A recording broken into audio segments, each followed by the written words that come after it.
Bonjour, docteur Telchaleur. Tout d'abord, merci de me faire la joie d'accepter cette interview sur la page Mamzelle Titou, qui n'est pas une page normalement dédiée à l'alimentation, mais une page d'artiste. Alors, c'est dans le cadre de ma propre initiation, que j'appelle la lutherie de l'âme, que j'ai rencontré l'alimentation vivante, dont 2 livres qui sont devenus mes livres de chevet, dont le vôtre et celui de votre femme Végétal, vivant et varié, et celui d'Irène Grosjean, La vie en abondance. Alors là, comme je vous ai sous la main, si je peux me permettre, on va parler du vôtre et de votre parcours. Maintenant que je me suis présentée, est-ce que vous pouvez vous présenter pour ceux qui ne vous connaissent pas encore, parce que vous êtes quand même un célèbre pionnier de l'alimentation vivante. Oui, n'est-ce pas? Moi, j'ai commencé une carrière de médecin généraliste il y a un peu plus de 50 ans. Et puis, j'ai vite découvert que la médecine qu'on m'avait appris avec des médicaments chimiques, c'est comment prendre des gens malades et faire qu'ils le restent à cause des médicaments. Donc, j'ai eu un choc en me rendant compte que cette médecine chimique est une catastrophe pour la santé des gens. Alors, je me suis tourné vers toutes les autres médecines, l'acupuncture, l'homéopathie, etc., et l'alimentation. Parce que j'ai compris que Hippocrate avait raison quand, depuis 2500 ans, il disait que l'aliment soit ton médicament. Donc, ce qu'on mange a une influence énorme sur notre santé. Et c'est inouï de voir que tant de gens aujourd'hui vivent dans la peur, ils sont là, ils remplissent leur caddie d'aliments qui les rendent malades. Tout ça est une folie généralisée. Alors, le problème que j'ai eu, moi, c'est assez amusant, c'est que le premier livre que j'ai fait là-dessus, c'était il y a un peu plus de 50 ans. Alors, j'ai fait un livre sur l'alimentation, et puis j'ai donné à un patient. J'ai dit, dites-moi ce que vous en pensez. Il revient quelques jours après, il me dit, votre livre est sensationnel. Je suis fier. Mais ne dit pas pour ce que vous croyez. Il est sensationnel comme somnifère. Parce que dès qu'on a lu une page, on s'endort, il y a tellement de mots qu'on ne comprend pas qu'on dort tout de suite. Vendez-le comme somnifère. Alors j'ai eu un choc, j'ai vu qu'il fallait que je sorte du jargon technique, de parler des hydrates de carbone, en fait, toutes ces choses que les gens ne comprennent pas. Et j'ai essayé de simplifier mon langage. J'ai traité beaucoup de gens qui m'ont fait beaucoup de critiques pour épurer ce que j'avais à dire. Et ce qui m'a plu, c'est que j'ai voulu tomber sur les lois fondamentales de la vie qui ne changent pas. Parce que je n'ai pas voulu écrire un livre et me dire l'année prochaine, je me dirais que j'étais un idiot, la moitié de mon livre est faux. Parce que beaucoup de livres, c'est ce qui se passe. On crée un régime, Kousmine, macrobiote, etc. Et puis quelques temps après, on découvre qu'il y avait des choses bien dans un livre, puis il y avait des sottises. Oshawa, qui a écrit la macrobiotique, il a dit qu'il fallait fumer pour augmenter son yang. Il était dans ce domaine à côté de la plaque. Alors, je me suis penché sur les lois fondamentales. Et j'ai eu la chance de connaître, et je l'ai rencontré personnellement, Edmond Bordeaux-Sekeli, qui était un grand pionnier de la médecine holistique. Il a écrit 60 livres, il a eu un centre, des centaines de milliers de gens sont allés en Californie, et lui, il avait trouvé le message des Esséniens, qui du temps du Christ avaient une alimentation top niveau. Et il avait lancé une classification des aliments par qualité, avec biogénique, bioactif, etc. Et ça m'a semblé lumineux. Et alors après, j'ai essayé de simplifier encore plus pour que les gens comprennent en quelques minutes qu'est-ce que c'est les lois de l'alimentation humaine qui sont valables dans tous les pays à toutes les époques. Et ces lois, finalement, c'est très simple, c'est la loi des 3 V. Le premier V, c'est le V de végétal. C'est que le corps humain n'a jamais été fait pour manger des produits animaux. Et on a d'énormes études, j'ai écrit ça dans mon livre, Viande et lait par exemple, on a d'énormes études aujourd'hui qui nous prouvent que plus les gens mangent de produits animaux, plus ils sont malades.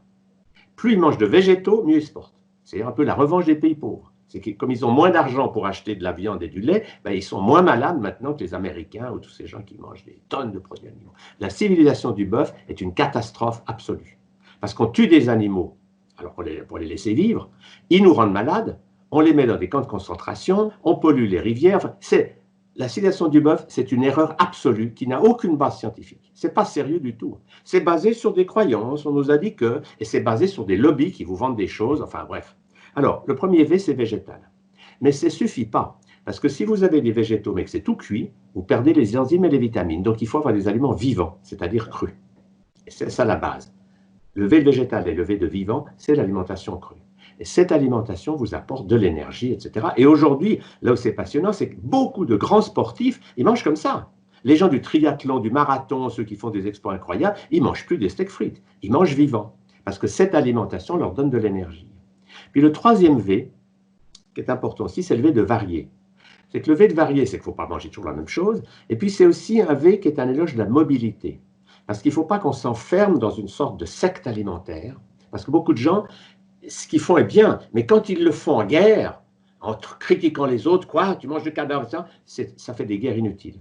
Le V de varié, c'est que si de temps en temps vous mangez quelque chose pour la société, etc., ça ne vous tuera pas. Mais vous avez un fil conducteur. Si vous avez la chance d'être malade, c'est ce que je dis aux gens, c'est une chance d'être malade parce que vous avez envie de changer. Alors là, mangez vivant pendant le temps qu'il faut. Puis découvrez le jeûne, les méthodes de santé et guérissez-vous. Puis quand vous êtes guéri, là, vous pourrez sortir une bouteille de champagne, ça ne vous tuera pas. Vous serez quelqu'un de mobile. Parce que la mobilité, c'est très important. La santé, c'est une dynamique du changement. Voilà la philosophie qui va avec ça, végétal, vivant, varié. Et c'est avec ça que des milliers et des milliers de gens ont découvert la joie de manger. Parce que là, on est tout le temps dans le plaisir. Et on n'est pas dans la culpabilité si jamais on mange quelque chose qui n'est pas dans la bonne liste. Ça nous, vous voyez, mais il faut un équilibre. C'est ça la clé. Voilà l'idée générale de végétal vivant varié. Et ça, moi, je l'ai surtout prouvé dans mes livres. J'ai fait pas mal, j'ai écrit 60 livres en tout, mais je montre que ce que je dis est scientifiquement irréprochable. Parce que ces études qui montrent ce que je dis là, elles existent. Mais le problème, vous allez me dire, pourquoi les gens ne savent pas ça? Pour une raison simple, c'est que les multinationales qui remplissent vos caddies d'aliments dénaturés n'ont pas envie que vous le sachiez. Par exemple, dans le sport, vous avez besoin de voir que quand un sportif commence à dire oui, moi je mange des graines germées, par exemple, le journaliste n'ose pas écrire ça parce qu'il sait que les empires industriels veulent qu'on laisse croire que leurs produits sont bons pour la santé. Ben, je peux confirmer tout à fait ce que vous êtes en train de dire, puisque je l'ai expérimenté moi-même. C'est la raison pour laquelle j'étais très heureuse de faire cette interview. C'est que, pas seulement sur le sport, mais sur l'art également, ça produit des changements complètement fous. C'est-à-dire sur cette alimentation a changé non seulement ma façon d'être humaine, mais aussi d'être mère et aussi d'être artiste. Ça a tout changé. Ça a changé de choses dans ma voix. J'ai plus de choses dans la gorge où je peux chanter des heures sans être fatiguée. C'est extraordinaire. Et ça a changé des choses dans mon humeur, ça a changé des choses dans ma façon de voir la vie, ça a changé des choses dans ma joie de vivre. Donc, on est loin. Enfin, c'est vraiment complètement. C'est vraiment une façon de voir holistique, en fait. C'est-à-dire que l'alimentation, c'est vraiment, de mon expérimentation personnelle, une façon de soigner la totalité. L'âme et le corps. Donc, vous faites partie avec Irène Grosjean des pionniers d'alimentation vivante. Alors, moi, ce dont j'ai envie de vous parler, c'est que quand j'ai changé d'alimentation, je me suis confrontée à beaucoup d'oppositions familiales et sociales. Alors, quelles sont les oppositions familiales et personnelles et professionnelles auxquelles vous avez dû faire face et comment les avez-vous gérées ou comment les gérez-vous? Oui. Alors, moi, bien sûr, j'ai eu beaucoup d'attaques des multinationales qui n'aiment pas le langage de la vie, parce qu'eux, ce qu'ils veulent, c'est vous rendre des choses qui vous rendent malade, pour vous vendre des médicaments ensuite, pour réparer les torts qu'ils vous ont causés. C'est un monde d'une folie totale. On a fait un dessin humoristique là-dessus. C'était quelqu'un industriel qui disait, on va mettre ça et ça dans les aliments, et puis l'autre, il dit, oui, puis quand et on va rajouter des médicaments, plus qu'il y a encore un peu. Puis après, tous les deux disent, mais qu'est-ce qui a bien pu le rendre malade? Nous sommes intoxiqués. Le mode de vie occidental était la folie pure. Parce que manger des produits animaux, plus des aliments qui sont bourrés de chimie, d'hormones, tout ce que vous voulez, c'est une catastrophe. Donc il faut aller dans cette ligne de respecter le vivant. Et le vivant, c'est simple.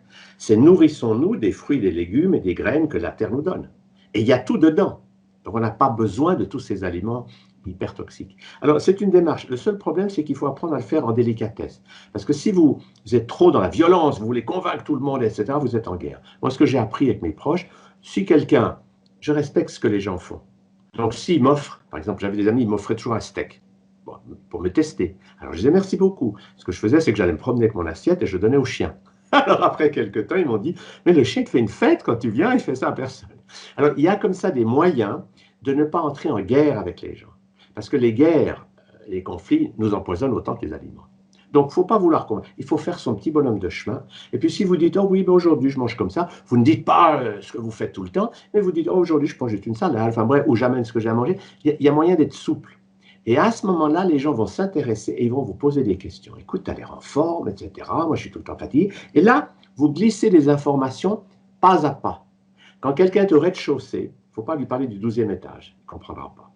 Il faut lui donner de l'information. Tu sais, il y a des gens qui ont vu qu'en mangeant moins de viande, ils allaient mieux. Enfin, vous lui glissez comme ça, tu devrais lire ce livre. Enfin, vous lui suggérez, dis-moi ce que tu en penses. Et de cette manière, vous devenez un éducateur de santé. C'est-à-dire que vous n'entrez pas en guerre contre, mais vous aidez les gens à évoluer, à avancer.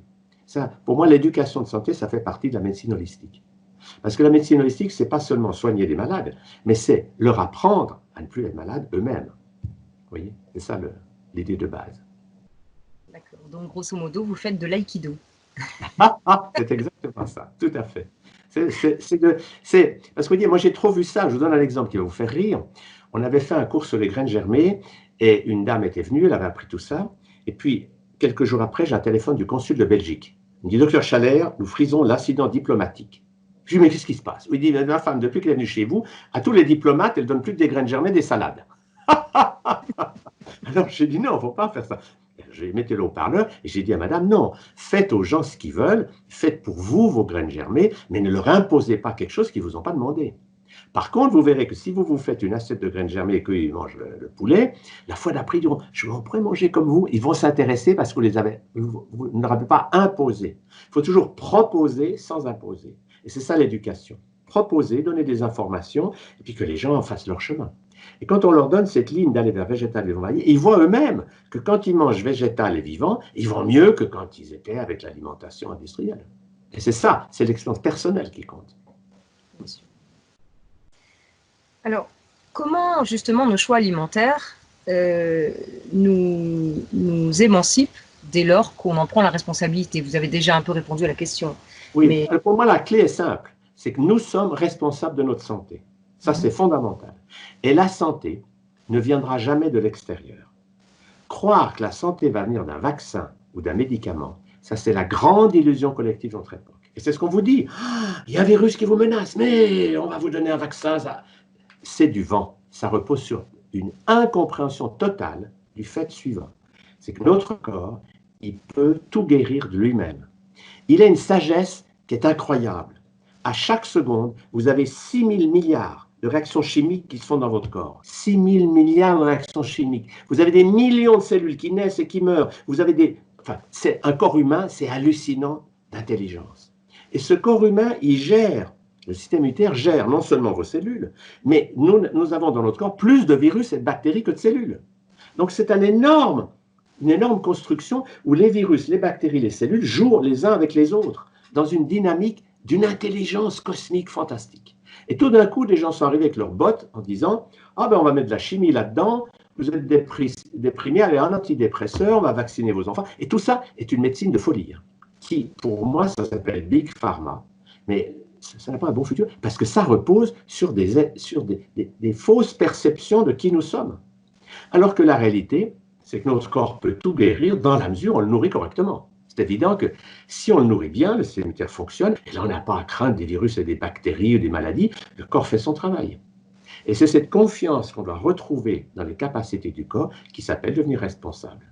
Et c'est sortir des dogmes où on nous a fait croire, avec la peur, les gens sont là avec leur masque, et le méchant virus, et c'est tout faux, parce que les virus n'ont jamais été des ennemis. C'est ça la clé. C'est des agents de dépollution, d'information, mais la nature est bien faite. Et moi, je suis stupéfait de voir, écoutez, ça fait des milliers d'années qu'on vit sans masque. Alors, il y a une grippe saisonnière qui tue quelques milliers de gens chaque année, oui, rien de spécial. Et d'ailleurs, cette année, si vous regardez, je voyais le professeur Raoult sur YouTube qui disait, il y a eu moins de morts en France en janvier, février et mars que l'année précédente. Je ne sais pas si vous voyez. Alors que dans les journaux, on vous dit 300 morts là. On vous met des chiffres comme ça dans le but de vous terroriser et dans le but, c'est de vous faire accepter la chimie et les vaccins. Parce qu'on ne vous dit pas que la solution, c'est votre mode de vie. On dit que la solution, c'est ce qu'on va vous apporter de l'extérieur. Alors moi, je vois ça à la fois comme une tragédie, en même temps, je pense que c'est une occasion magique pour que les gens se réveillent et qu'ils disent attention, ma santé, c'est moi qui vais la faire. Et c'est moi qui vais apprendre à manger correctement, à vivre d'une manière saine, parce que c'est moi qui suis responsable de ma santé. Mais j'arrête de croire que la santé va venir d'un vaccin ou d'un médicament.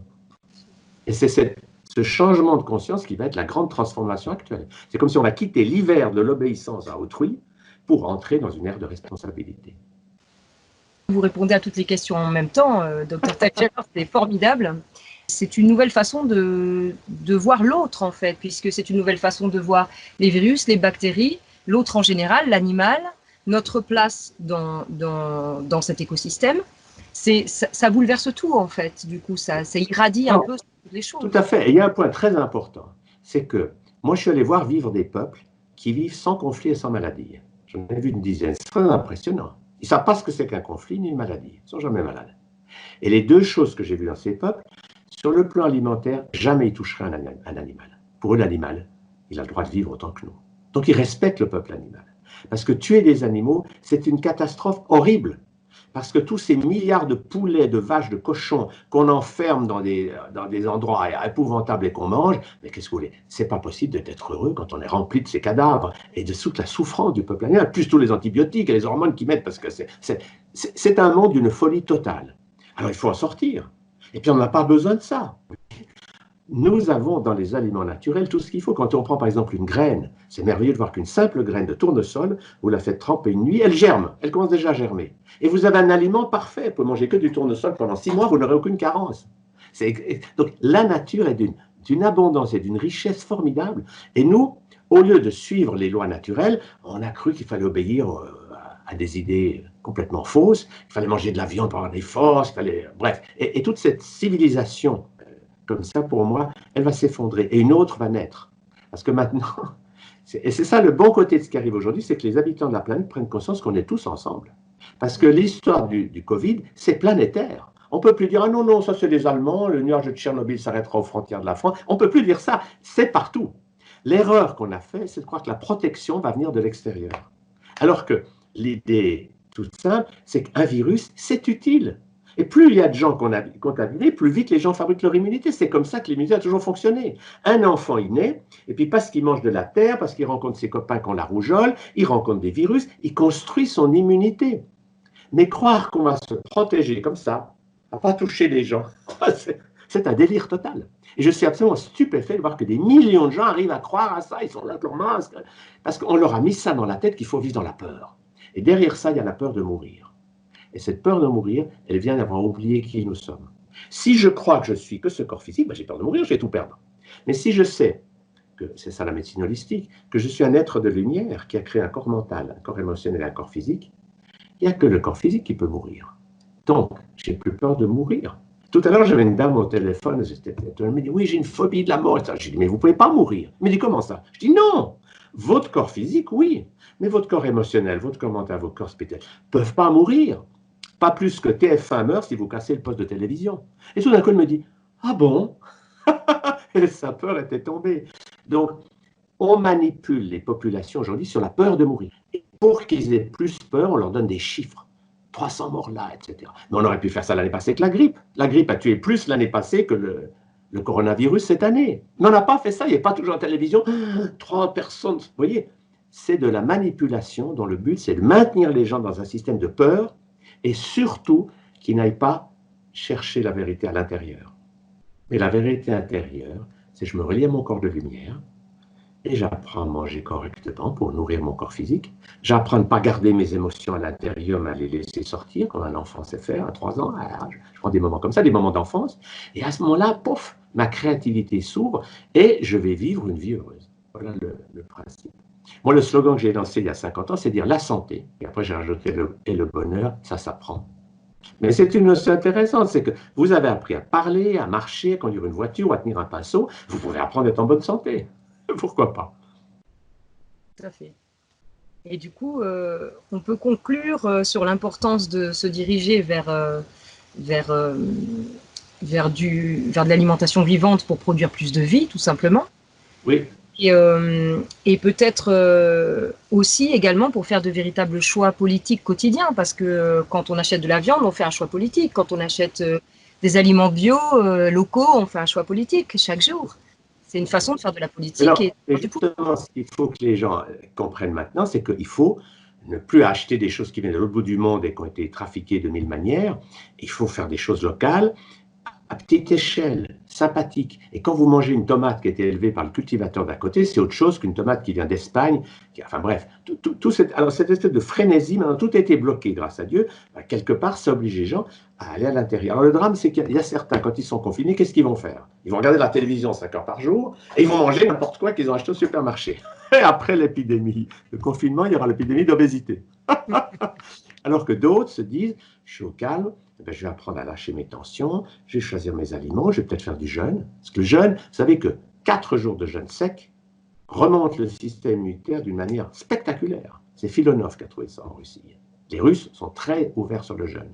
Parce que le jeûne, c'est passionnant. Dès que vous arrêtez de manger, votre corps, il met en route les programmes de réparation et il sait réparer les choses à une vitesse spectaculaire. Ça, c'est des choses à découvrir. Alors, l'alimentation vivante, le jeûne, plus les autres techniques de santé, c'est des choses à découvrir. Mais une fois qu'on découvre ça, on ne peut plus s'en passer. Parce que du coup, on apprend à vivre heureux, libre. Oui.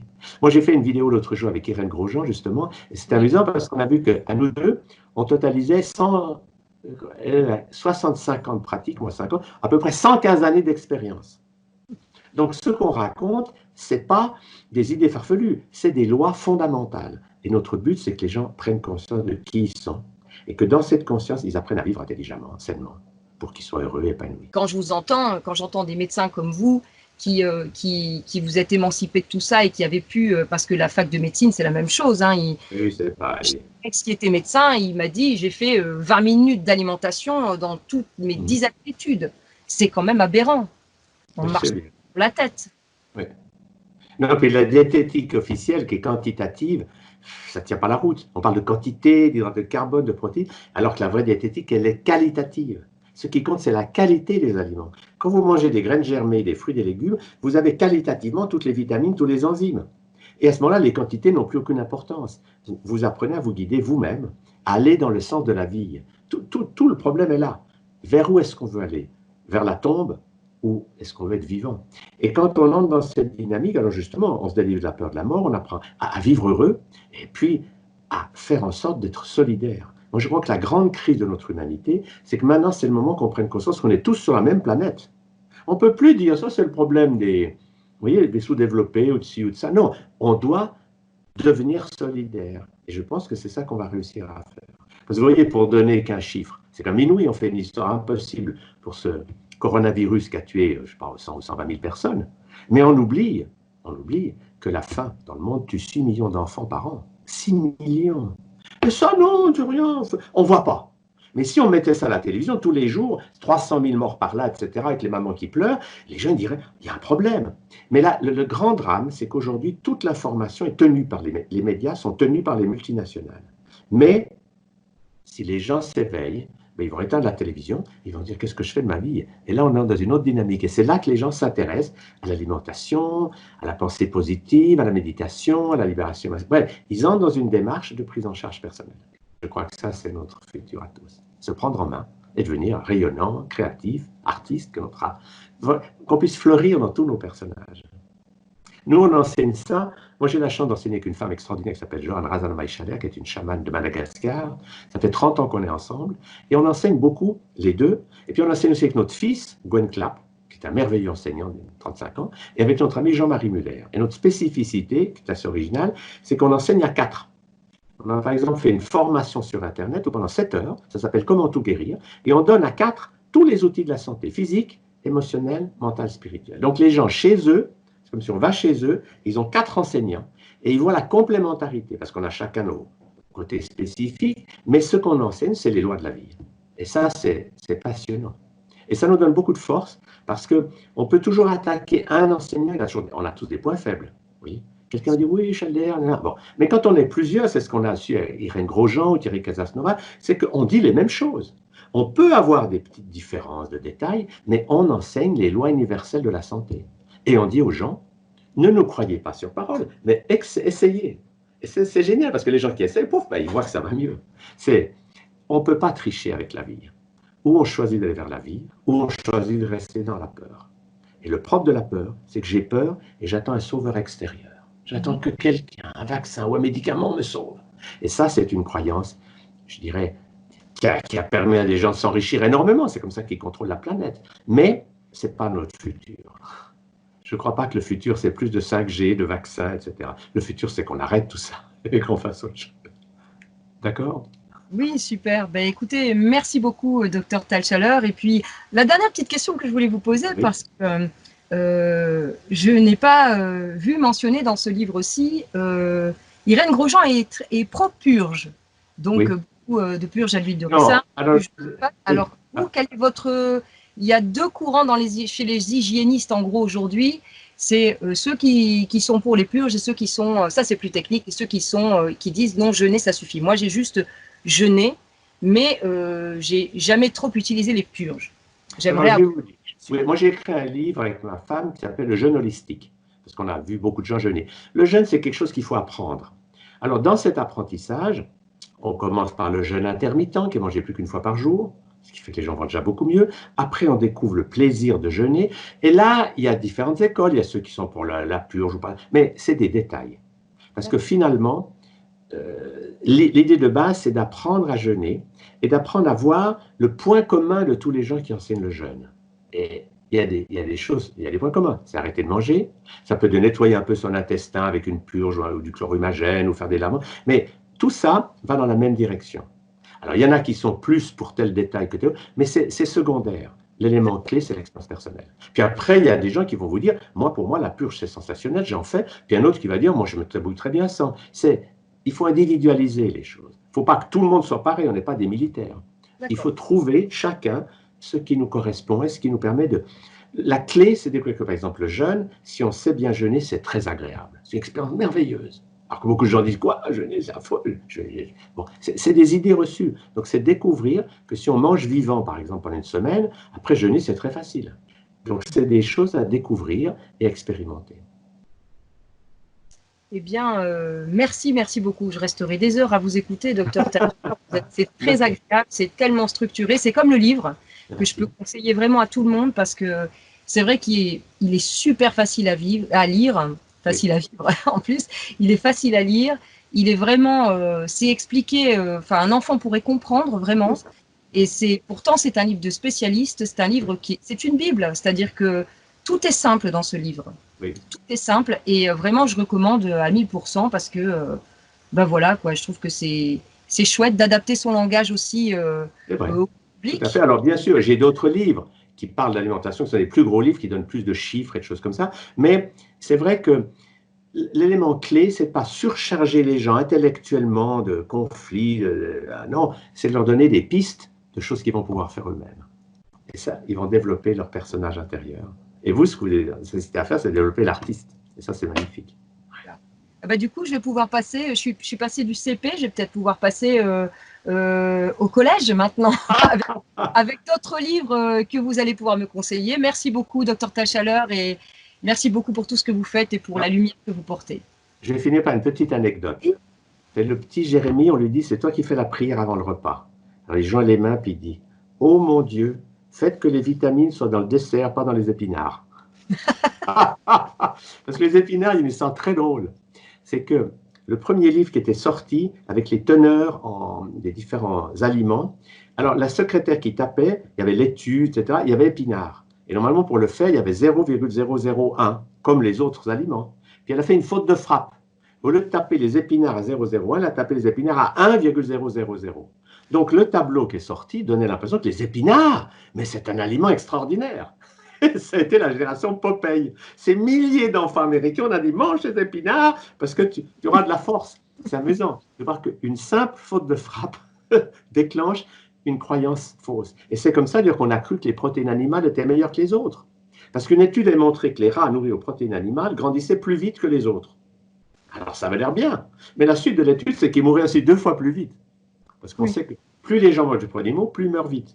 Mais c'est amusant de voir comme ça que l'information a été coupée. Et c'est pour ça qu'on dit aux gens, informez-vous. Et grâce à Internet, maintenant, ils peuvent déboucher sur plein d'informations passionnantes et avoir l'exemple vivant de tous ces gens. Par exemple, les sportifs, il y en a plein sur le net qui vous racontent leur expérience, que grâce à l'alimentation vivante, ils courent mieux, enfin bref, ils ont une vie beaucoup plus agréable. Ouais. OK? Merci. C'est agréable. Merci beaucoup. Merci beaucoup. À une prochaine. Au revoir. Au revoir.